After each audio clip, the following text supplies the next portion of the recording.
Jammu Ladakh vision के सभी दर्शकों को नमस्कार। और जम्मू कश्मीर में कोविड-19 के जो हालात इस समय बने हुए हैं वो किसी से छिपे हुए नहीं हैं। हालात दिन ब दिन बिगड़ते जा रहे हैं। तमाम कोशिशों के बावजूद, लॉकडाउन के बावजूद, ना तो कोविड-19 पॉजिटिव का ग्राफ नीचे गिरता हुआ दिखाई दे रहा है और ना ही मौतों का आंकड़ा कम होता हुआ नज़र आ रहा है। आखिरकार प्रशासन इतनी कोशिशें कर रहा है, उसके बावजूद ये संभल क्यों नहीं रही है स्थिति? कहाँ कुछ गड़बड़ी हो रही है? इस पर बातचीत करने के लिए आज हमारे साथ एक ऐसी शख्सियत हैं जो जम्मू कश्मीर की मेडिकल स्ट्रक्चर को और यहाँ की मेडिकल के हॉस्पिटल्स जो हैं उनके हालात को, वहाँ क्या क्या सुविधाएं हैं, क्या क्या कमियां हैं, उनको भली भांति जानते हैं। इशारे में आप समझ गए होंगे, जी हाँ, मैं बात कर रहा हूँ पूर्व स्वास्थ्य मंत्री श्यामलाल शर्मा जी का। शर्मा जी, बहुत बहुत स्वागत है आपका। आपका भी बहुत बहुत धन्यवाद। शर्मा जी, सबसे पहले जानना चाहूँगा कि इस समय जम्मू कश्मीर यूनियन टेरिटरी में जो हालात बने हुए हैं कोविड-19 को लेकर, किस तरह से देखते हैं आप इनको? देखिए, आप जम्मू कश्मीर की बात कर रहे हैं। पूरी दुनिया में और ख़ुसूसन तौर पर भारतवर्ष में अगर आप देखेंगे तो बहुत सी जो हमारी स्टेट्स हैं और इस महामारी से जो हैं वो हम लोग गुज़र रहे हैं। ये एक ऐसी सिचुएशन है कि जिसको हैंडल करना मुझे लगता है कि इतना आसान नहीं है, लेकिन सरकार के तौर पर और जो हेल्थ विभाग के जो जितने भी हमारे कर्मचारी हैं वो कोशिश कर रहे हैं कि इसको कहीं ना कहीं जो है इसको चेक लगाया जाए, इसको रोका जाए। और उसके साथ साथ जो प्रशासनिक फ़ैसले हैं वो भी लिए जा रहे हैं। आपको पता है कि ये पिछले 15 महीने हो गए हैं जब से ये डिज़ीज़ जो है 15 महीने से ज़्यादा 16 महीने होने को जा रहे हैं। और ये कोविड-19 जिसको कहा गया है, ये जो वायरस जब पहली बार हिंदुस्तान में डिटेक्ट हुआ था, लेकिन जो फर्स्ट फेस इसका रहा है उसमें हिंदुस्तान में भी और ख़ुसूसन तौर पर जम्मू कश्मीर में माता रानी की और उस परमपिता परमेश्वर की जो है वो मुझे लगता है कि उनकी आशीर्वाद रही। लेकिन ये जो सेकंड फेस जो चला है इसमें जो डेथ रेट है, और ख़ुसूसन तौर पर मैं जम्मू संभाग का कहूँगा, जम्मू रीजन का कहूँगा, तो वो कहीं ना कहीं जो है वो मन को विचलित करता है और वो कहीं ना कहीं परेशानी का सबब बन रहा है। तो मुझे लगता है कि जिस तरह से आपने कहा है, ये एक ऐसी सिचुएशन को हम हैंडल कर रहे हैं जो कभी हुई नहीं है। आज से 100 साल पहले 1918 में जो था स्पेनिश फ्लू उसको कहा गया था, लेकिन उस समय हम मेडिकली पूरे वर्ल्ड वाइज कह लें, जहाँ हम अपने देश की बात करें, जहाँ प्रदेश की बात करें, इतने एडवांस नहीं थे। और आज मेडिकल साइंस बहुत एडवांस हो गई है, लेकिन उसके बावजूद भी जो डेथ रेट है वो काफ़ी हायर साइड पे है। तो मुझे लगता है कि ये चिंता का विषय तो है। लेकिन अगर इतनी सारी तैयारियां सरकार की तरफ से की गई हैं, इतने सारे इंतजाम किए गए हैं, इतने सारे पाबंदियां लगाई गई हैं, रिस्ट्रिक्शंस लगाई गई हैं, लॉकडाउन लगाए गए हैं, उसके बावजूद अगर रेट बढ़ रहा है तो आपको लगता है गलती कहाँ पर हो रही है?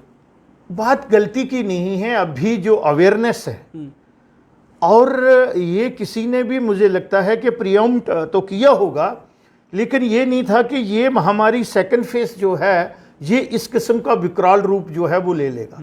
तो कहीं ना कहीं गैप तो रहे हैं। आज हमें उस पर बार बार टीका टिप्पणी करने की ज़रूरत नहीं है। मुझे लगता है कि हेल्थ विभाग जो है वो भी और प्रशासन भी जो है वो अपने तरीके से इसको हैंडल करने की, इसको काबू में करने की कोशिश कर रहा है, और जनता जनार्दन का भी उसमें सहयोग है। लेकिन कहीं कहीं जहाँ पे कुछ गलतियाँ हो जाती हैं दोनों तरफ से, तो वो उसका भुगतान जो है बहुत ही जो हमारी जाने हैं उनको देकर चुकाना पड़ता है। तो जब इतनी बड़ी महामारी हो तो कुछ ना कुछ प्रशासनिक त्रुटियां रही हैं, उनकी तरफ मुझे लगता है कि यहाँ की सरकार और माननीय लेफ्टिनेंट गवर्नर साहब ने संज्ञान लिया है। आज से 5-6 दिन पहले उन्होंने तमाम जो हमारे यहाँ पे कोविड डेजिग्नेटेड हॉस्पिटल हैं उनमें विजिट किया है। तो मुझे लगता है कि थोड़ा सा, मैंने पहले भी अपने 1-2 इंटरव्यू में कहा है कि रूरल इंफ्रास्ट्रक्चर हमारे पास सफिशेंट है और हमें इस महामारी को रोकने के लिए रूरल में जो हमारे सब डिस्ट्रिक्ट लेवल पे और डिस्ट्रिक्ट लेवल पे ये फैसिलिटी प्रोवाइड करनी पड़ेगी, क्योंकि वहाँ पे इंफ्रास्ट्रक्चर है हमारा। कोई भी प्राइमरी हेल्थ सेंटर ऐसा नहीं है जिसमें 10 बेड की कैपेसिटी नहीं है। इस तरह से सब डिस्ट्रिक्ट हॉस्पिटल 30 या 40 और 50 बेड के भी हैं, क्योंकि मैं 4 साल हेल्थ मिनिस्टर रहा हूँ। और डिस्ट्रिक्ट हॉस्पिटल जो हैं, तो मुझे लगता है कि इस लोड को, जो जम्मू पे लोड है इन 3-4 हॉस्पिटल पे, इसको कम करने के, जब इस किस्म की महामारी आती है, ये एक मुझे कमजोरी पॉइंट जो है वो नजर आता है कि अगर हमने इस चेन को तोड़ना है तो लॉकडाउन तो हमने लगा दिया, बट जो यहां से 100 किलोमीटर गार-मजूर के एरिया में पेशेंट रहता है, उसको हम फैसिलिटी कहां देनी है हमें? और इसको सेग्रीगेट करना चाहिए, ना कि हमें क्लब करना है। तो वो कहीं ना कहीं मुझे लगता है कि एडमिनिस्ट्रेशन ने, और हमारे पास बहुत ही अच्छे ऑफिसर्स हैं डाउन दी लाइन, जो हायरार्की है, डॉक्टर्स हैं, पैरामेडिकल्स हैं, और वो बिल्कुल इसके लिए तैयार बाई तैयार है। तो इसको कहीं ना कहीं हमें इस चेन को तोड़ने के लिए रूरल जो हमारे इंस्टीट्यूशन है, प्राइमरी हेल्थ सेंटर को छोड़ दो आप, लेकिन सब डिस्ट्रिक्ट तो है, और अगर एक कॉन्स्टिट्यूंसी में 3-3 सब डिस्ट्रिक्ट भी हैं। एक तो जो जम्मू के इंस्टीट्यूशन है जो ओवरलोडेड हो रहे हैं, जो ओवर क्राउडेड हो रहे हैं, उसको हम तोड़ेंगे, और एक लोगों को घर पे ये फैसिलिटी मिलेगी। जिन लोगों को हम क्वारंटाइन कर रहे हैं, अभी तक हमने क्वारंटाइन सेंटर जो हैं वो जो पहले थे उनको फंक्शनल नहीं किया। बिल्कुल, वो एक कमरे में क्वारंटाइन हो रहा है और पूरा परिवार जो है उसकी जद में आ रहा है।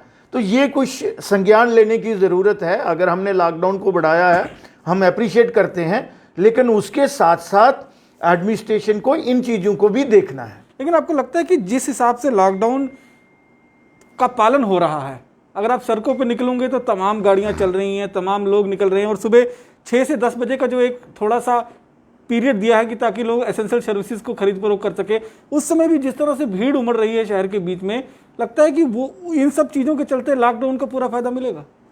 मुझे लगता है कि पूरे हिंदुस्तान में और डे 1 से हमारे जो माननीय प्रधानमंत्री जी हैं, उन्होंने हाथ जोड़कर लोगों को विनम्र बेनती की है।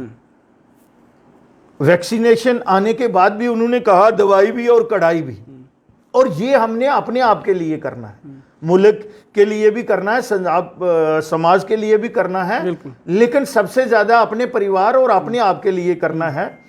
अगर जरूरी ना हो तो मुझे नहीं लगता है कि हमें बाहर जाना चाहिए, लेकिन उसके साथ साथ प्रशासन को भी इन चीजों का ध्यान करना होगा।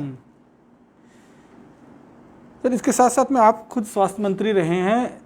जम्मू कश्मीर यूनियन टेरिटरी में अस्पतालों की क्या हालात हैं, क्या इंफ्रास्ट्रक्चर हैं, कहाँ कुछ कमियां हैं, कहाँ हमारी स्ट्रेंथ है, वो सब भली भांति आप जानते हैं। तो आपको लगता है कि अगर हालात यहाँ से आगे और बिगड़ते हैं तो क्या हमारे जम्मू कश्मीर का इंफ्रास्ट्रक्चर इस समय इस हालत में है कि हम इन सब चीज़ों को टैकल कर सकें? देखिए, जम्मू कश्मीर का जो हेल्थ इंफ्रास्ट्रक्चर है वो सफिशिएंट है, ये बात मैं दावे के साथ कह सकता हूँ।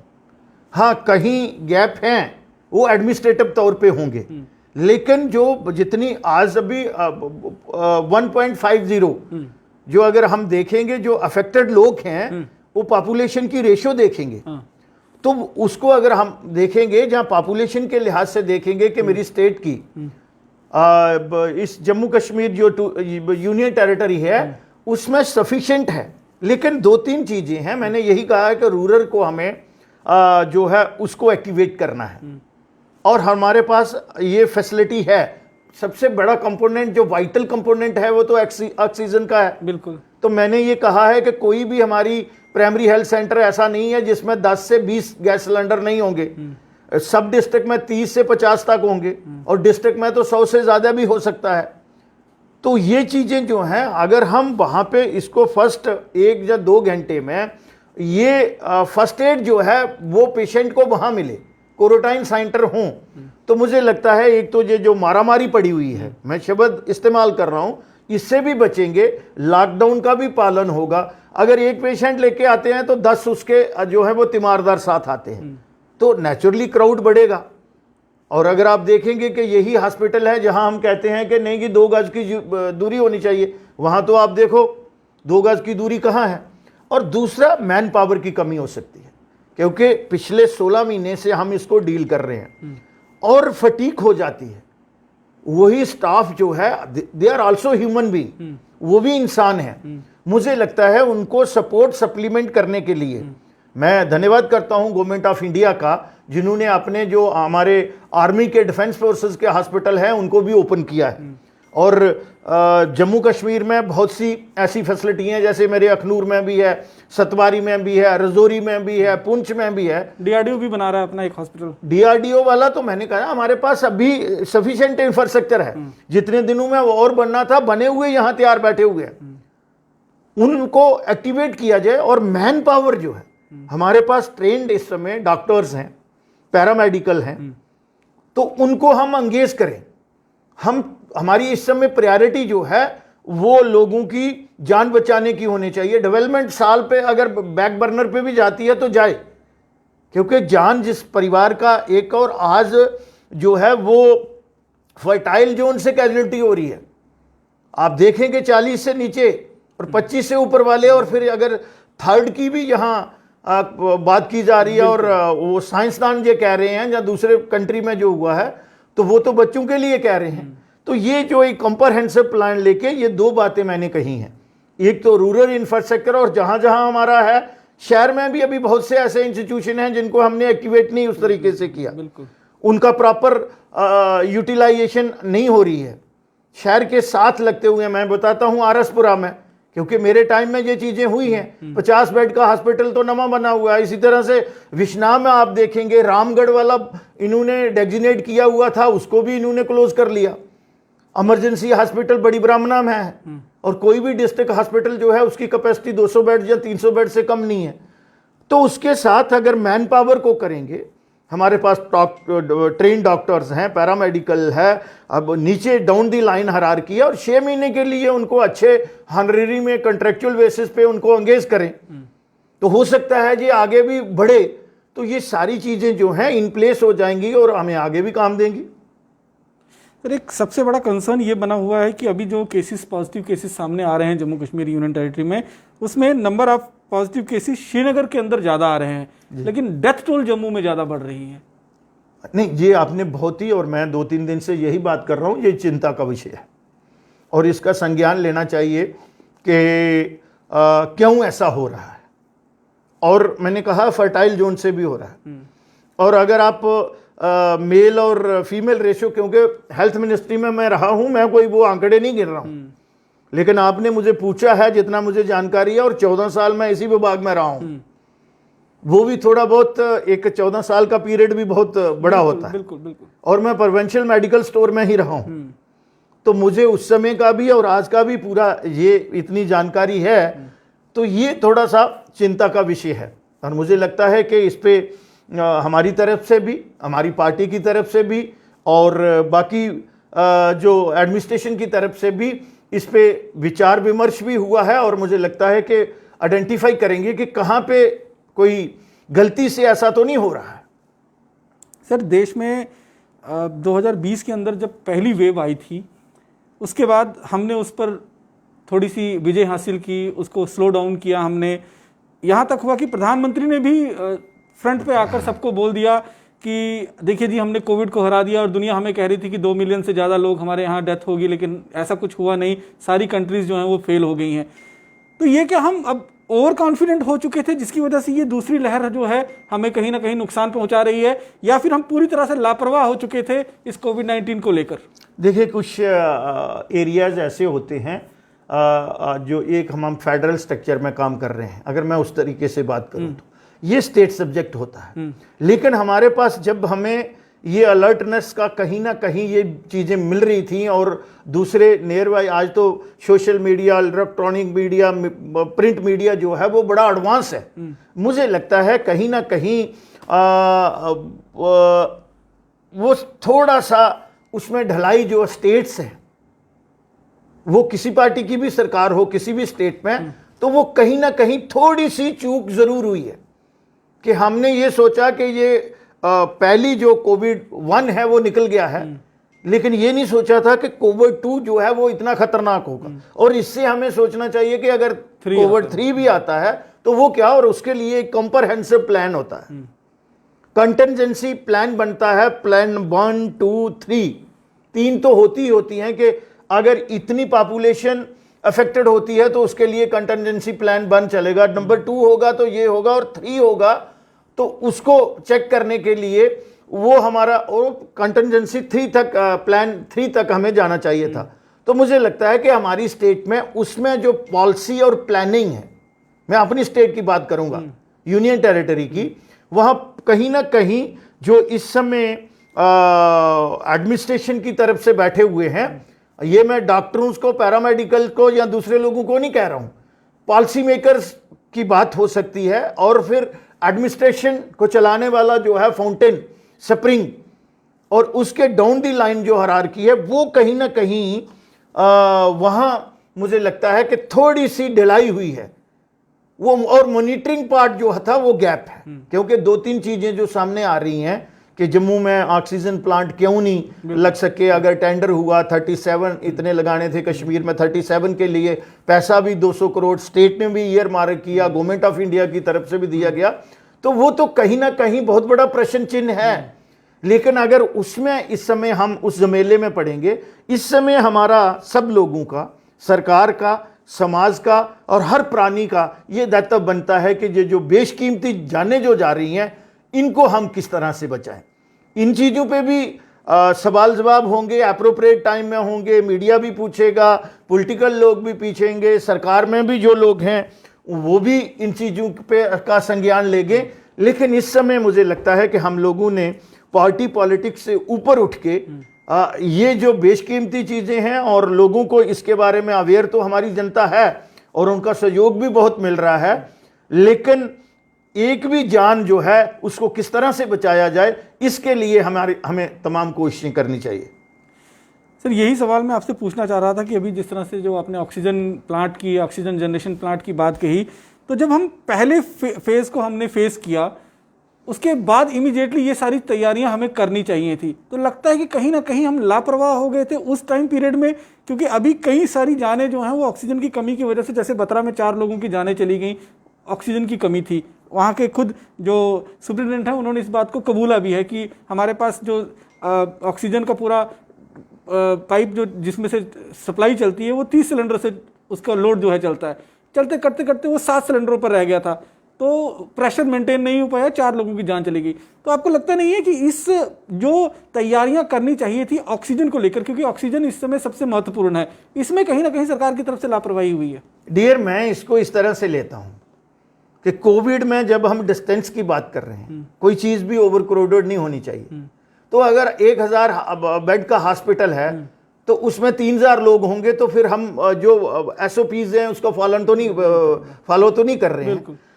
अखनूर में वेंटिलेटर भी है और ऑक्सीजन प्लांट भी लगना था, इसी तरीके से चौकी चौरा में भी लगना था, इसी तरह से बिश्नाब में भी लगना था, इसी तरह के RSपुरा में भी लगना था।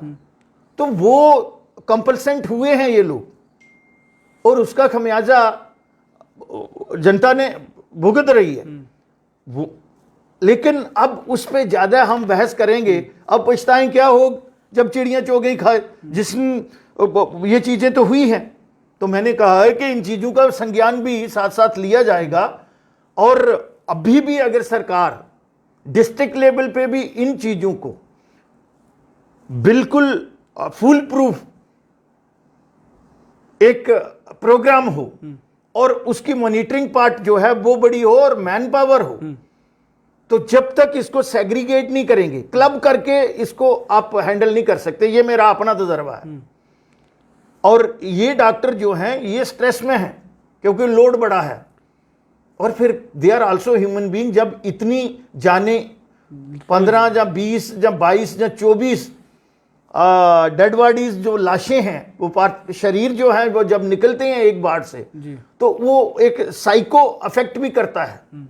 और इसमें सबसे बड़ी है, कोई भी पेशेंट हो तो उसकी जो बिल पावर है 60% तो वो कंट्रीब्यूट करती है आपके सर्वाइवल में। तो वो कहीं ना कहीं चूक हुई है। इसके साथ ही मैं सर श्यामलाल जी को जाना जाता है कि वो पार्टी पॉलिटिक्स से उठकर सच्ची बात जो है वो हमेशा कहते रहे हैं। तो मेरा अभी जो सवाल पूछने जा रहा हूँ ये कहीं ना कहीं कुछ लोग धर्म के साथ जोड़कर भी देख सकते हैं कि कुंभ मेला, क्योंकि जो फेज़ 1 हुआ था उसमें सभी तरह की चाहे धार्मिक यात्राएं हों, धार्मिक कार्यक्रम हो, मंदिर मस्जिद गुरुद्वारे मस्जिद सब कुछ बंद कर दिया गया था। लेकिन इस बार सेकंड वेव की शुरुआत शुरू होने के बावजूद जिस तरह से कुंभ को अलाउ किया गया और उसके बाद जिस तरह से वेस्ट बंगाल में रैलीज हुई, कितना बड़ा आप मानते हैं कि ये सब चीज़ें जो हैं इसके लिए जिम्मेवार हैं कि जिस तरह से ये सेकंड वेव अब एक महामारी के रूप में पूरे देश के अंदर फैल रही है? ये एक मुझे लगता है कि डिबेट और डिस्कशन का विषय है और इस समय ये अप्रोप्रिएट टाइम नहीं है। कुछ चूक हुई हैं उनको हमें एडमिट करना चाहिए और आप तमाम लोग हैं वो जानते हैं कि कहाँ कहाँ हमसे चूक हुई है और उसका मुझे लगता है कि हमें अभी आत्ममंथन भी करना चाहिए और उन चीज़ों का प्रायश्चित भी करना चाहिए। क्योंकि अगर आप देखेंगे कुंभ की बात कर रहे हैं तो यहाँ की भी बहुत सी प्रीशियस लाइफ जो है वो हमारे से भी यहाँ गए थे, लेकिन लोगों के सेंटिमेंट जुड़े हुए थे। तो मुझे लगता है अब मैं इतना ही कहूँगा कि अब इन चीज़ों पे अगर हम विचार विमर्श करेंगे, मंथन करेंगे तो वो टाइम के उचित टाइम नहीं है, लेकिन कहीं ना कहीं कुछ चीज़ों की चूक हुई है। सर, अभी इस महामारी से लड़ने के लिए हमारे पास एक तो जो SOPs हैं उनका पालन करना बेहद ज़रूरी है, दूसरी तरफ जो दूसरा सबसे बड़ा हथियार है वो है वैक्सीनेशन का जी, जो वैक्सीनेशन। लेकिन 1 मई से जब से 18+ की वैक्सीनेशन की शुरुआत हुई है तब से ही लगातार मारामारी जो है वो वैक्सीनेशन के लिए देखा जा रहा है और अभी 64 लाख युवा जो हैं 18 से 45 वर्ष के बीच में जो जम्मू कश्मीर यूनियन टेरिटरी में, उसके लिए सिर्फ 2 सेंटर अभी खोले गए हैं। एक जम्मू का कनाल रोड है, एक श्रीनगर में है और दवाइयां है नहीं, वैक्सीनेशन है नहीं। लोग जो हैं स्लॉट बुक कराने के लिए मारामारी कर रहे हैं और कुछ भी उनके पास हाथों जो है वो लग नहीं पा रहा है। जब स्लॉट बुक बारी करनी की आती है तो कोविन ऐप जो है वो सर्वर क्रैश हो जाता है, सर्वर क्रैश हो जाता है पूरी तरह से। मतलब तैयारियां वैक्सीनेशन को लेकर, दावे बहुत किए जा रहे हैं, प्रचार बहुत किया जा रहा है, लेकिन तैयारियां उस चीज़ को लेकर नहीं है। देखिए सैन साहब, ये हिंदुस्तान जो है वो 50 कंट्री को अगर यूरोप के और दूसरे मुल्क की अगर पॉपुलेशन को इकट्ठा करेंगे तो बनेंगे। 135 करोड़ की पॉपुलेशन है और 65% जो है वो ये एज ग्रुप है जिसकी आपने यहाँ पे जिक्र किया है। जम्मू कश्मीर में एक मैं रिकॉर्ड स्टेट करूँगा और आपकी इन्फॉर्मेशन के लिए कि सिर्फ 2 ही सेंटर नहीं है प्रोविंस में, आज की डेट में 2 ही हैं। नहीं, रूरल एरिया में भी मैं आपको बताऊंगा सर। अभी जो मेरे पास डाटा है ना, वो डाटा आपका मैं उसको करेक्ट करता हूं। जम्मू डिस्ट्रिक्ट में भी अगर आप देखेंगे तो 18 से 20 या 30 से 40 सेंटर होंगे। 18+ की लिए बात कर रहा हूं। नहीं, वहां 18+ की ही बात कर रहा हूं। अब मैं आपको चौकी चौरा बताता हूं, मैं आपको अखनूर बताता हूं। बंद कर दिए गए सर, वैक्सीन नहीं है, सारे कल से बंद कर दिए गए। मैं आपको बताता हूं ना, उसका कारण यह है कि 135 करोड़ को कुछ चीजें जो हैं वो हम हिंदुस्तानी हैं, हम भी समझते हैं, आप भी समझते हैं कि मैन्युफैक्चरिंग इतनी नहीं है और उसके लिए कोशिश की जा रही है और उसमें थोड़ा थोड़ा हमें भी सहयोग करना है। तो अगर आउट ऑफ स्टॉक हुई है तो वो अवेलेबल हो जाएगी। ऑलरेडी स्टेट को ये नहीं है कि गवर्नमेंट जो ऑफ इंडिया जो है, जहां हेल्थ मिनिस्ट्री जो है वो यहाँ पे सपोर्ट सप्लीमेंट नहीं कर रही है, वो कर रहे हैं, लेकिन मेरे ये नोटिस में नहीं था कि कल से आउट ऑफ स्टॉक है। लेकिन अगर हम उस तरीके से देखेंगे तो कम से कम 100 सेंटर तो डिस्ट्रिक्ट जम्मू में था। 45+ के लिए था, नहीं 45+ के लिए, इवन रूरल में उनको वो इनकी अच्छी स्ट्रेटेजी है। जम्मू के लोग जो हैं मेरे चौकी चौरा में जा रहे हैं, मुझसे वो फोन पे बात करते हैं। नहीं, बिल्कुल जम्मू के लोग जो हैं, और चौकी चौरा इज ए सब डिस्ट्रिक्ट हॉस्पिटल, इसी तरीके से पलांबाला में जा रहे हैं। इसी तरीके से कल भी मैं देख रहा था कि कितना 300 कुछ अखनूर में वैक्सीनेशन हुई है। तो कहीं स्टॉक की कमी आ सकती है, सप्लाई एंड डिमांड, क्योंकि डिमांड इस समय ज़्यादा है, सप्लाई कम है, तो वो उसको रैशनलाइज करते टाइम लगता है, लेकिन ये नहीं है कि बिल्कुल आउट ऑफ स्टॉक ही हो गई है। सर एक आखिरी सवाल ये पूछूंगा, क्योंकि आप स्वास्थ्य मंत्री रहे हैं, काफ़ी नज़दीक से आप इन सारी स्थितियों से, हॉस्पिटल की स्थितियों को देखा है। अगर आप आज के समय में स्वास्थ्य मंत्री होते तो आपकी प्राथमिकताएं क्या होती इस महामारी से निपटने के लिए, और क्या कुछ ऐसा करते जो इस समय नहीं हो रहा है? देखिए, कोई भी पॉलिटिकल गवर्नमेंट होती, मैं ये दोष नहीं दे रहा हूं कि जो एडमिनिस्ट्रेटिव हैं, ब्यूरोक्रेट हैं, वो काम नहीं कर रहे हैं, लेकिन जो लोगों के चुने हुए नुमाइंदे होते हैं, चाहे वो इलेक्टेड हों या दूसरे पब्लिक रिप्रेजेंटेटिव होते हैं, उनको पता होता है कि मेरे रिज़्क दाता कौन लोग हैं। वो लोगों के साथ जुड़े हुए हैं। कल मैंने एक शब्द का प्रयोग किया था एक इंटरव्यू में कि मैं मंसूरी अकेडमी से आया हुआ नहीं हूं, मैं इन्हीं लोगों से हूं। बिल्कुल। तो वो मेरी, कोई भी होता उसकी प्रायोरिटी यही होती है, और एक बहुत बड़ा कंप्रहेंसिव प्लान होता, और वो डायरेक्ट अकाउंटेबल होता लोगों को। कभी भी, आज भी अगर आप देखें तो हमारे लोगों के 24/7 टेलीफोन खुले हुए हैं, फोन खुले हुए हैं, लेकिन कहीं करके देखें आप, कुछ लोग ऐसे हैं जिनका रिस्पांस ही नहीं है। तो वो एक जो लोगों के बीच एक कम्युनिकेशन गैप है, वो नहीं होता। यहां पॉलिटिकल गवर्नमेंट होती, लोगों की चुनी हुई गवर्नमेंट होती, और वही नुमाइंदा वहां पे होता, तो मुझे लगता है कि उसमें एफिकेसी रेट जो है मोर देन दिस होता। आपने कम्प्रीहेंसिव प्लान की बात कही, तो उसमें क्या कुछ करने की जरूरत है? अभी बता दिया मैंने, एडमिनिस्ट्रेशन डिपार्टमेंट बता दिया कि 3rd फेज की तैयारी करें, ऐसा नहीं हो जाए जैसा 2nd में हो गया है। और रूरल का जितना भी है, और सफिशिएंट इंफ्रास्ट्रक्चर है हमारे पास, पॉपुलेशन के लिहाज से देखेंगे, मैं सिर्फ आपको यहां से गिन के बता देता हूं, अखनूर की पॉपुलेशन 3.5 लाख से कम है, जिसमें 2 कॉन्स्टिट्यूएंसी हैं, और अखनूर में 4 सब डिस्ट्रिक्ट हॉस्पिटल हैं, चौकी चौरा, अखनूर, जोड़ियां और पलांवाला। इसी तरीके से सुंदरबनी में जाएंगे, कालाकोट, सुंदरबनी, नौशहरा, इसी तरीके आगे चले जाएं आप, तो कहां आपके पास इंफ्रास्ट्रक्चर की कमी है? इस तरफ जाएं आप यहां से निकलें, ये मड़, फिर पुलवाल, कोटबलवाल, फिर आगे आप चले जाएं सरवाल है, ये सिटी की, फिर पार चले जाएं आप, आपके पास आरएसपुरा है, आपके पास बिश्नाह है, आपके पास बड़गढ़, रामगढ़ है, आपके पास बड़ी ब्राह्मणा है। इसी तरीके से आप दूसरे डिस्ट्रिक्ट में चले जाएं, सांबा बता दिया आपको, सांबा डिस्ट्रिक्ट हॉस्पिटल है, उससे निकलेंगे घुग्वाल आपके पास है, फिर आपके पास हीरानगर सब डिस्ट्रिक्ट हॉस्पिटल है, इसी तरीके कठुआ डिस्ट्रिक्ट हॉस्पिटल है, बसोली है, बिलावर है। मैं कहता हूं कहां कमी है? कहीं कमी नहीं है। रूरल और इसको सेग्रीगेट करके उस तरीके से, और ऑक्सीजन फ्लो मीटर ये ऑलरेडी अवेलेबल होता है, क्योंकि वहां पे प्रोसीजर होते थे, बड़े बड़े प्रोसीजर और मेजर सर्जरी जो है वो सब डिस्ट्रिक्ट हॉस्पिटल में होती हैं, और 35 हज़ार ओपीडी होती थी अखनूर की भी। सुंदरबनी की देखें आप, रिकॉर्ड देख लें ना।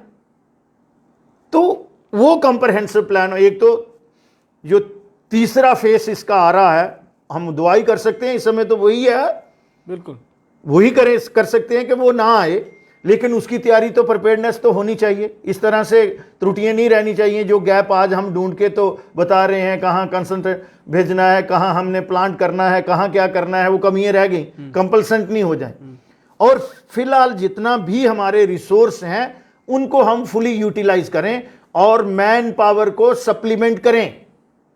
मैन पावर जो कोविड हॉस्पिटल डेजिग्नेटेड हैं, यहाँ के लोग जो हैं वो बेचारे, थकावट भी हो जाती है, जिसका वर्ड मैंने फटीक इस्तेमाल किया है, उनका मनोबल बढ़ाने के लिए उनको नए जो लोग हैं उनको भर्ती करके कंट्रेक्चुअल बेस पे ही करें, और मैन पावर को जो है वो जो गैप है उसको स्ट्रेंथन कर दें। तो आप जो बताना चाहते हैं, इसका मतलब ये है कि जो यूटी एडमिनिस्ट्रेशन है, आपको लगता है कि 2nd फेज की स्थिति को संभालने में कहीं ना कहीं फेलियर है? पूरा मैं फेलियर नहीं कहूँगा, लेकिन आप देख ही रहे हैं जिस किस्म की सिचुएशन आप लोगों के सामने है। मेरी वो आदत नहीं है, सच्चाई है। जिस घर का प्राणी जा रहा है, और मेरे परिवार ने तो ये भोगा है, तो अगर मुझे इतनी दर्द होती है, मेरे भाई गए हैं, जिनका बेटा जा रहा है, जिसकी मां जा रही है, जिसकी बहन जा रही है, जिसकी बीबी जा रही है, तो हालांकि बहुत कोऑपरेट कर रहे हैं लोग। और अगर छोटी सी कहीं कमी की वजह से कल वो कहेगा पलांवाला वाले को पलांवाला के प्राइमरी हेल्थ सेंटर में ऑक्सीजन मिल जाए, और ऐसी रिपोर्ट है, इंफॉर्मेशन है, और बेसिक फैसिलिटी वहां पे देके उसको फर्स्ट एड देके तो वो स्टेबल हो जाता है पेशेंट। लेकिन पलांवाला से हमें उसको चलाना है या योगुआ बुलडो से चलाना है, 100 किलोमीटर पर लाना है, 2-2.5 घंटे लगेंगे उसको सफर में, तो उसकी सैचुरेशन कहां चले जाएगी। तभी कुछ पेशेंट जो हैं वो घर से डेथ उनकी हो जाती है और फिर आ रहे हैं, फिर उनको लाया जा रहा है। और एक जो लोग डरे हुए हैं कि हॉस्पिटल में जाएंगे वहां से वापस नहीं आएंगे, है ना ऐसा खौफ, बिल्कुल, उससे लोगों को बाहर निकालना है। और कारण यह है कि वो लोडेड हो गए हैं, वहां वर्कलोड जो है वो बढ़ गया है। उसको हमने किस तरह से सेग्रीगेट करके और अच्छी हेल्थ फैसिलिटी लोगों को देनी है, वो आज वही एक युक्ति है। सर, आज के समय में आप बीजेपी के साथ जुड़े हुए हैं और पार्टी के हिसाब से अगर देखा जाए तो क्या कुछ किया जा रहा है इस सिचुएशन से निपटने के लिए? देखिए, जुड़ा हुआ नहीं हूं, मैं पार्टी का कार्यकर्ता हूं और पार्टी ने मुझे दायित्व भी दिया है। और मुझे लगता है कि जितनी रोज वर्चुअल लेवल पे, ऑडियो कॉन्फ्रेंस पे, वीडियो कॉन्फ्रेंस पे, जहाँ टेलीफोनिकली और फुल फ्लैज यहाँ पे एक पूरे हमारे जम्मू प्रोविंस का सेल बना हुआ है, जिसको बहुत सीनियर लोग और युद्धवीर सेठी जी उसके कन्वीनियर हैं और उनके दूसरे लोग उनको सपोर्ट पे लगाए हुए हैं। वो आपने रोज देखा होगा। हालांकि कुछ लोग तो अपोजिशन वाले ये कहते हैं कि नहीं जी, भारतीय जनता पार्टी वाले जो है वो फोटो, और इसी तरीके से अगर पैराफ्री में देखेंगे, और भारतीय जनता पार्टी का पोलिंग बूथ से लेके मंडल तक और जिला तक और प्रदेश तक हर कार्यकर्ता जो है वो योगदान कर रहा है, और भी वो करना चाहते हैं। जितना सहयोग एडमिनिस्ट्रेशन को समाज का चाहिए, हमारी पार्टी का चाहिए, भारतीय जनता पार्टी का हर कार्यकर्ता उसके लिए तैयार है। अगर आप देखेंगे हमारा यूथ इसी पीरियड में उन्होंने 1000 पॉइंट से ज्यादा जो है ब्लड दिया है और ब्लड प्लाज्मा दिया है।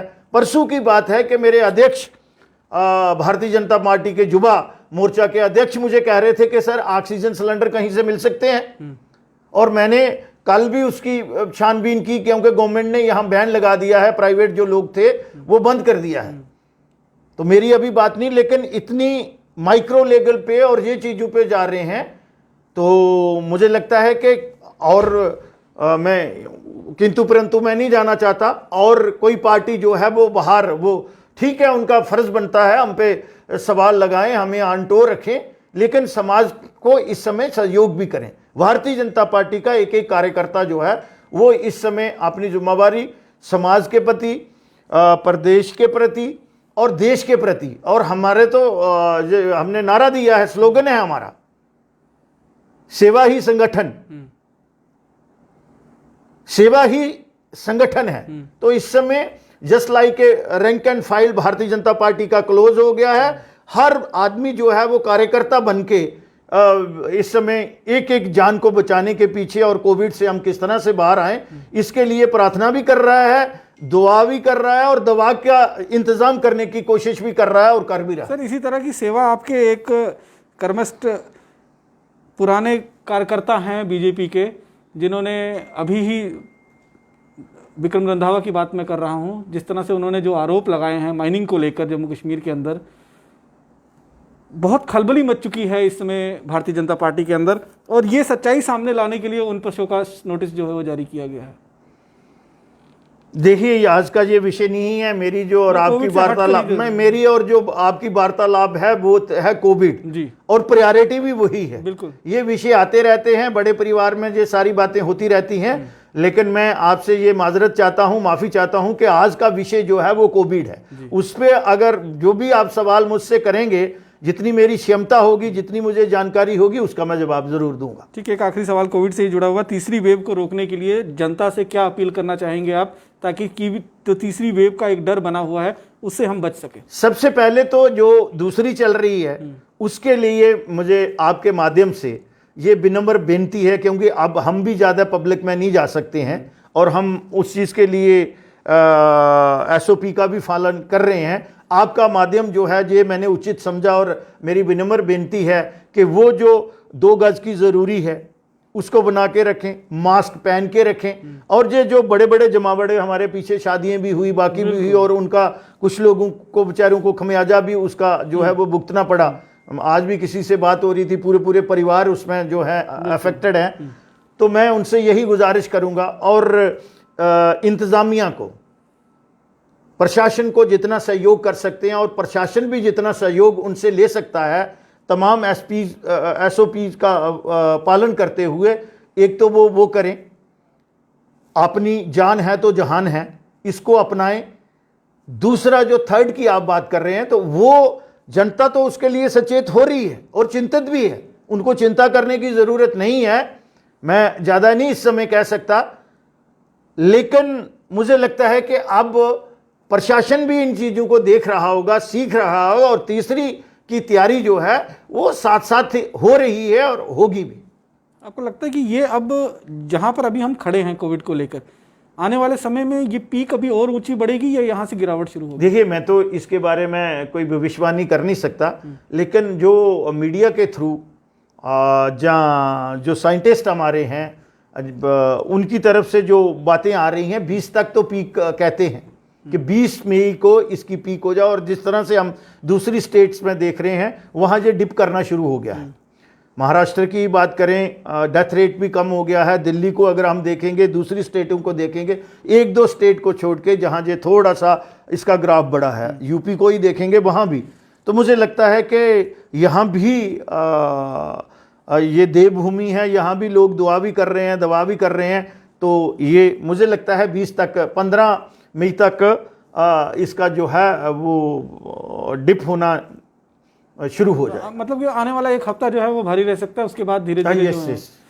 तो बहुत बहुत शुक्रिया सर हमसे बातचीत करने के लिए। आपका भी बहुत बहुत धन्यवाद। साफ तौर पर देखा, पूर्व स्वास्थ्य मंत्री श्यामलाल शर्मा जी, जिन्होंने बहुत ही बेबाकी से अपनी हर बात को रखा और कोविड-19 को लेकर क्या कुछ त्रुटियां हमारी हमारे प्रशासन के बीच में हैं, उनको भी उजागर करने की कोशिश की, और क्या कुछ करने की ज़रूरत है, किस तरह से थर्ड वेव के लिए कम्प्रीहेंसिव प्लान पहले से ही तैयार करने की जो बात उन्होंने साफ तौर पर कही। क्योंकि अगर सेकंड वेव हमारा इतना नुकसान कर रही है तो थर्ड वेव हमें कहाँ तक ले जाएगी ये भगवान ही जानते होंगे, और भगवान के ही भरोसे तब रहेगा। क्योंकि अगर थर्ड वेव एंटर करती है तो फिर ना प्रशासन कुछ कर पाएगा, ना डॉक्टर्स कुछ कर पाएंगे, ना एडमिनिस्ट्रेशन कुछ कर पाएगा। और इसीलिए हम लगातार अपने सभी दर्शकों से इस बात को लेकर गुहार लगा रहे हैं कि अपने आप को एक तो वैक्सीनेट करवाइए, क्योंकि वैक्सीनेशन से आपकी इम्यूनिटी बढ़ेगी, आपके अंदर एंटीबॉडीज बनेंगी और इस वायरस से लड़ने की और क्षमता आपके अंदर जो है वो पैदा होगी।